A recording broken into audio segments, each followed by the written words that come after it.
Hello everyone, welcome back again to my YouTube channel Pharma Solutions के इस video series में भी मैं आपके साथ एमसीक्यूज़ डिस्कस करूंगी। आई होप कि आप सब लोगों की प्रेपरेशंस बहुत अच्छे से चल रही होंगी फार्मासिस्ट एग्ज़ाम के लिए। हर टॉपिक अच्छे से पढ़िए ताकि आपको अच्छा कर पाएँ आप अपने एग्ज़ाम में और जॉब ले पाएँ। तो जो फर्स्ट क्वेश्चन है that is aswas are these are medicated fine powder intended to be used in eyes या medicated alcoholic liquid preparations prepared by fermentation या these are thick extracts of drugs या और small pills। तो जो हमारे असवाज हैं these are medicated alcoholic liquid prepared by fermentation। Next is disinfectants are evaluated by which test। disinfectants किस test से evaluate होते हैं? Rideal Walker test, Chick Martin test, कैल्से Sykes test या ऑल द अबव। तो जो हमारे disinfectants हैं उन्हें हम evaluate करते हैं ये तीनों टेस्ट के थ्रू। कई बार और टेस्ट पूछ सकते हैं तो आपको ये अच्छे से याद करने हैं। disinfectants को evaluate करने के लिए टेस्ट हैं Rideal Walker test, Chick Martin test and Kelsey Sykes test. तो इसका आंसर है ऑल द अबव। तो जो नेक्स्ट क्वेश्चन है in the assay of antibiotic chloramphenicol test organism used is.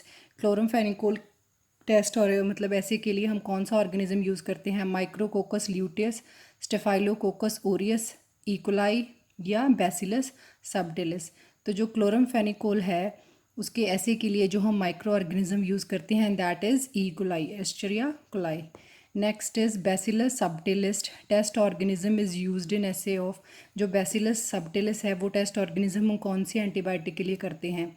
Streptomycin, rifampicin, both A and B या none of the above. तो जो Bacillus subtilis test organism है वो हम जिस एंटीबायोटिक के ऐसे के लिए यूज़ करते हैं वो है स्ट्रेप्टोमाइसिन भी है और रिफेम्पिसिन भी है। तो इसका आंसर है both A and B. Next question है radio amino assay is used to detect. Radio amino assay is used to detect leprosy, Wassermann test, HCG या एड्स। तो जो हमारा रेडियो अमीनो एसे है वो हम यूज़ करते हैं to detect HCG। HCG is human chorionic gonadotropin. Means जब प्रेगनेंसी में ये हार्मोन रिलीज़ होता है उसके लिए हम चेक करते हैं रेडियो अमीनो एसे से, HCG। Next is when the drug is extracted by heating at a particular pressure the process is called। जब हम ड्रग को एक्सट्रैक्ट करते हैं हीट करके एक पर्टिकुलर प्रेशर पे तो उस प्रोसेस को हम क्या कहते हैं? इन्फ्यूज़न कहते हैं, डिकॉक्शन कहते हैं, डाइजेशन कहते हैं या मैक्रीशन कहते हैं। तो जब हम ड्रग की एक्सट्रैक्शन करते हैं जब उसका प्रेशर पर्टिकुलर रखते हैं तो उस प्रोसेस को हम कहते हैं डाइजेशन। नेक्स्ट क्वेश्चन जो है compound tincture of benzoin is. जो कंपाउंड टिंचर ऑफ बेंजोइन है वो क्या है? Is prepared by maceration of unorganized drug, by maceration of organized drug, by double maceration या बाय ट्रिपल मैक्रीशन। जो हमारा कंपाउंड टिंचर ऑफ बेंजोइन है वो हम कैसे प्रिपेयर करते हैं? गैस कीजिए आप सब लोग इसका क्या आंसर हो सकता है? गैस नहीं, आपने अच्छे से तैयारी की होगी, आपको पता ही होगा। तो जो हमारा कंपाउंड टिंचर ऑफ बेंजोइन है ये क्या है? हमारा बेंजोइन है अनऑर्गेनाइज्ड ड्रग, अनऑर्गेनाइज्ड ड्रग है। तो ये प्रिपेयर करते हैं by maceration of unorganized drug. Next जो क्वेश्चन है the process of extraction in which drug is kept in contact with menstruum for 15 minutes is called. वो प्रोसेस ऑफ एक्सट्रैक्शन जिसमें हम जो ड्रग है वो कंटेक्ट में रखते हैं मेंस्ट्रुम के। मेंस्ट्रुम मीन्स जो हमारा सॉल्वेंट है 15 मिनट्स के लिए उसे हम क्या कहते हैं? परकुलेशन कहते हैं, इन्फ्यूज़न कहते हैं, डिकॉक्शन कहते हैं या मैक्रीशन कहते हैं। तो उस प्रोसेस को हम कहते हैं इन्फ्यूज़न। डिकॉक्शन में क्या होता है? हम ड्रग को बॉयल करते हैं। परकुलेशन में भी ये हॉट परकुलेशन ऑपरेटस यूज़ करते हैं, हॉट सॉक्सलेट ऑपरेटस। और मैक्रीशन में हम 7 डेज़ के लिए मेंस्ट्रुम में ड्रग रखते हैं। Liquid boils when its vapour pressure is dash to atmospheric pressure. अब जो लिक्विड बॉयल कब करता है? जब उसका वेपर प्रेशर क्या होता है? Atmospheric, less than atmospheric pressure, more than atmospheric pressure या इक्वल टू एटमॉस्फेरिक प्रेशर या इनमें से कुछ भी नहीं। तो कोई भी लिक्विड जब बॉईल करता है तो उसका जो वेपर प्रेशर हुआ है वो क्या होता है, उसका जो वेपर प्रेशर है वो होता है इक्वल टू एटमॉस्फेरिक प्रेशर। तभी कोई लिक्विड बॉईल करता है जब उसका जो वेपर प्रेशर होता है वो किसके इक्वल होता है, to atmospheric pressure. Next question has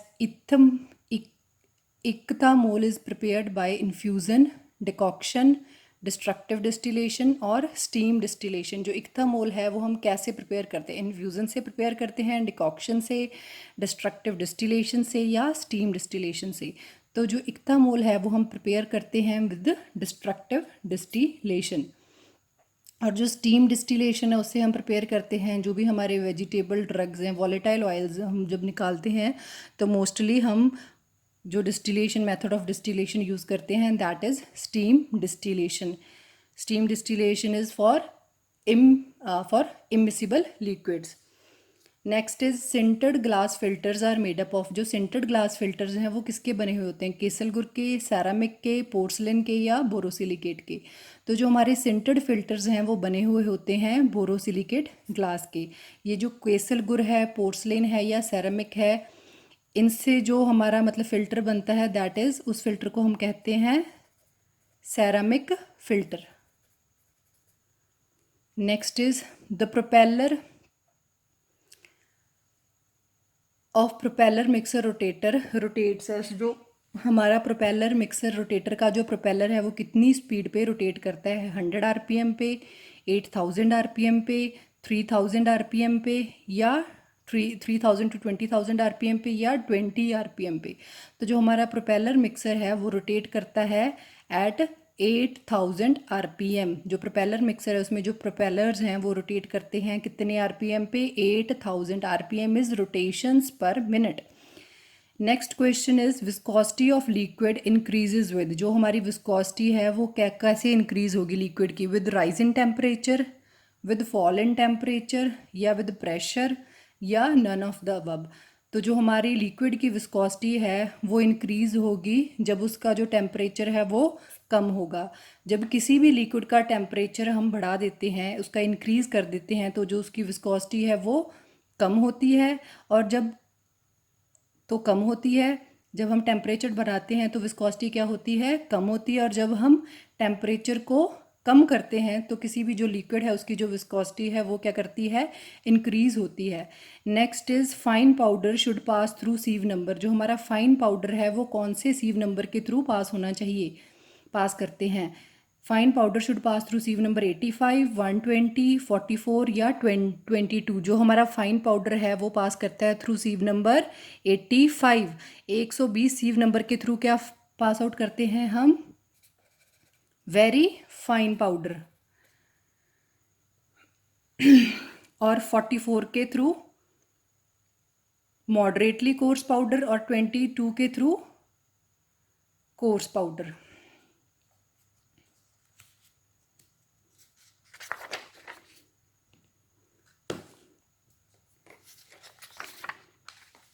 So next question is Silverson mixer homogenizer is used for preparation of solutions, suspensions, fine emulsions या फाइन पाउडर। जो हम सिल्वरसन मिक्सर होमोजेनाइज़र यूज़ करते हैं उससे हम क्या प्रिपेयर करते हैं, सॉल्यूशंस प्रिपेयर करते हैं, सस्पेंशंस प्रिपेयर करते हैं, फाइन इमल्शंस प्रिपेयर करते हैं या फाइन पाउडर प्रिपेयर करते हैं।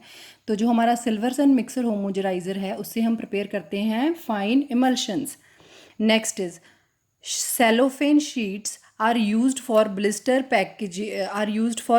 पैकेजिंग या स्ट्रिप पैकेजिंग में यूज़ करते हैं। जो सेलोफेन शीट्स होती हैं या बबल पैकेजिंग में यूज़ करते हैं या ओरल लिक्विड डिस्पेंसर्स में यूज़ करते हैं। तो जो हमारी सेलोफेन शीट्स हैं वो हम यूज़ करते हैं इन स्ट्रिप पैकेजिंग में। Containers used for storage of injectables. जो कंटेनर्स हम इंजेक्टेबल्स प्रिपरेशन की स्टोर के लिए यूज़ करते हैं वो कौन सा होते हैं, type 2 glass containers, neutral glass containers, type 1 and type 2 glass containers या सोडा लाइम कंटेनर्स। तो जो हम कंटेनर्स यूज़ करते हैं प्रिंटर इंजेक्शंस की स्टोरेज के लिए वो होते हैं type 1 and type 2 glass containers. Type 1 में आ जाते हैं 2 टाइप्स के glass, borosilicate glass and neutral glass. और टाइप 2 में आ जाते हैं हमारे सोडा लाइम ग्लास जो डीअल्कनाइज्ड होते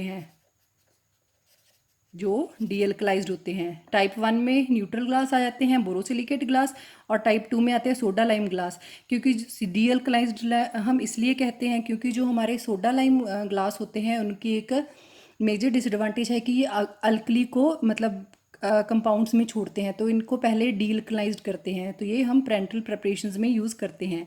next is ball mill works efficiently at, जो हमारी बॉल मिल है वो किस स्पीड पे एफिशिएंटली वर्क करती है, हाई स्पीड पे, वेरी हाई स्पीड पे, या लो स्पीड पे, या 2/3 ऑफ द स्पीड। तो जो बॉल मिल है वो रोटेट करती है कितनी स्पीड पे एफिशिएंटली काम करेगी, जो बॉल मिल है वो बहुत ज़्यादा हाई स्पीड पे अगर काम करेगी तो जो इतने भी पार्टिकल्स हैं वो साइड पे लग जाएंगे, लो स्पीड पे वो इकट्ठे रह जाएंगे तो अपना काम नहीं होगी, रिडक्शन साइज रिडक्शन नहीं होगी। तो जो एफिशिएंटली काम करेगी वो है इसकी speed 2/3 of the speed. Next is disintegrator works on the principle of, जो हमारा डिसइंटीग्रेटर है वो किसके प्रिंसिपल पे वर्क करता है, impact and attrition, impact, crushing या शेयरिंग।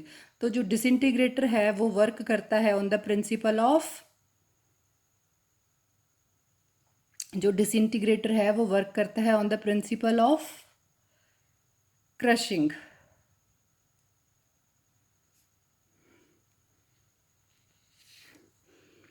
तो आई होप कि आपको ये मेरा वीडियो अच्छा लगा होगा। अगर आपको ये मेरा वीडियो अच्छा लगा है तो प्लीज़ मेरी इस वीडियो को लाइक ज़रूर कीजिए, और प्लीज़ अपने फार्मेसी फ्रेंड्स के साथ शेयर भी कीजिए, और प्लीज़ मेरे चैनल को सब्सक्राइब करें। Thank you for watching my video.